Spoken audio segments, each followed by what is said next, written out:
Hello, YouTube community. Long time no see. It is I, your formerly favorite apostate, AnonDude2, here to make another video entry, much to my own surprise and chagrin. To be honest with you, I've moved on from JW Land thoroughly and happily. I am going to graduate here in just a couple months, actually, with 2 degrees, one in electronic media, one in communication with an emphasis in electronic media, and one in political science. So I have my own erudition and have the benefit of the collegiate academic experience that I've benefited from. I have a family business that I'm thoroughly involved with right now, growing and working in, and a promising career that is manifesting itself in the broadcasting industry, which is something that I've aimed towards since I left the Jehovah's Witness religion, now going on over 6 years ago. So it's been quite a while since I've made a video, and I'm happy about that, quite frankly, because it means that I've well and truly moved on. It no longer consumes me, and quite frankly, there's little point in being consumed by Watchtower doctrine when you came from the Jehovah's Witnesses or from the generation of Jehovah's Witnesses that I did. At one point, I knew all of the doctrine of Watchtower Corporation. If you need proof, you can watch the extensive video series that I've uploaded here, or just listen to my judicial committee in which I schooled representatives of Watchtower Corporation, the elders, using nothing more than their own translation of the Bible and their own literature against them. It was a privilege to do, and it was very instrumental in my process of leaving the Jehovah's Witness cult, as was making the series of videos that I did afterwards, sort of explaining my own stance, explaining my reasoning that, helped me be more assured in my position. And eventually I no longer needed to, because I had attained my own sense of individual well-being and peace, and that's inordinately valuable in the process of leaving a mind-controlling cult like Jehovah's Witnesses. You have to establish your own sense of identity, your own sense of self-worth, your own goals, your own drive, and then work to achieve that individual sense of self-identity, which I eventually have. I am now actualizing the individual that I always wished to be while I was inside of the cult. And that's why it's so incredibly weird that I'm now brought to this position where some will undoubtedly accuse me of defending Watchtower Corporation. And this is in regards to the ban that is being bandied about by the Russian government against Jehovah's Witnesses. Now, on the surface level, it seems like any apostate's primary goal to end Watchtower Corporation by simply banning them. Poof! They go away.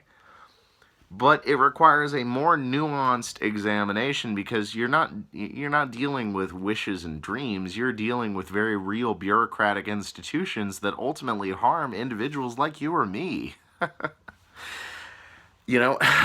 As a Jehovah's Witness, surely you can imagine, especially if you're one from a decade or more ago, what it would mean if a governmental institution came against Jehovah's Witnesses as an organization. We read about these things in the Watchtower magazine, in the yearbooks that were published by Watchtower Corporation. It energized and, quote-unquote, encouraged average Jehovah's Witnesses because they delight in persecution. They're masochists in that regard. They like the idea of governments persecuting them because that actualizes their very radical religious beliefs. And realistically speaking, even banning Jehovah's Witnesses in Russia has a modest effect on Watchtower Corporation as a religion. Who you're ultimately harming are people who are miserable on their face, which is average Jehovah's Witnesses.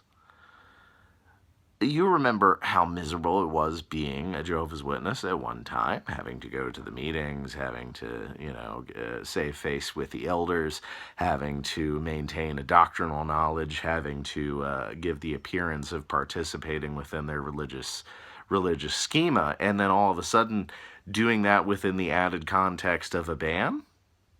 My goodness, it's not going to harm Jehovah's Witnesses Watchtower Corporation on a religious level based here in America. Certainly not.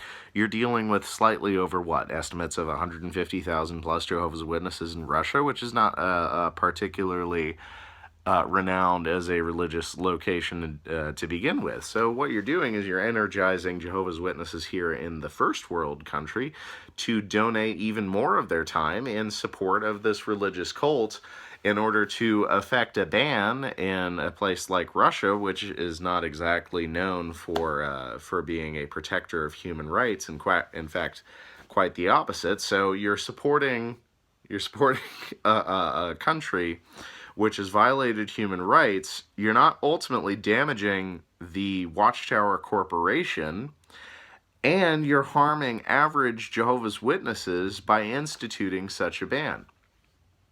So all that being said, I've got to come out against it, which is so weird, which is so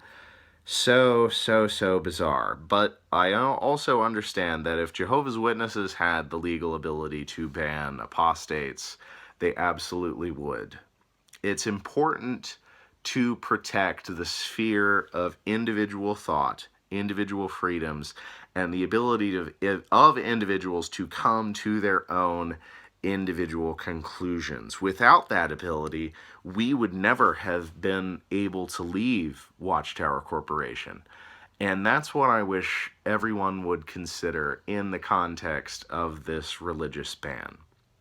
I mean, that and a multitude of other things. I know it's a logical fallacy in some regards, the slippery slope fallacy, but my goodness, Jehovah's Witnesses, as far as on the scale of damage that has been wrought by a singular institution against a multitude of individuals, Jehovah's Witnesses rank fairly low on the scale, and we could go elsewhere with other religions, but I feel entering into that discussion would very quickly lead into a discussion of human and civil rights, because individuals, according to the Geneva Convention and the United Nations Declaration of Human Rights and just any application of fundamental logic, would disagree with the notion, because we all have the right to determine how we believe, even if those beliefs are repugnant to other individuals.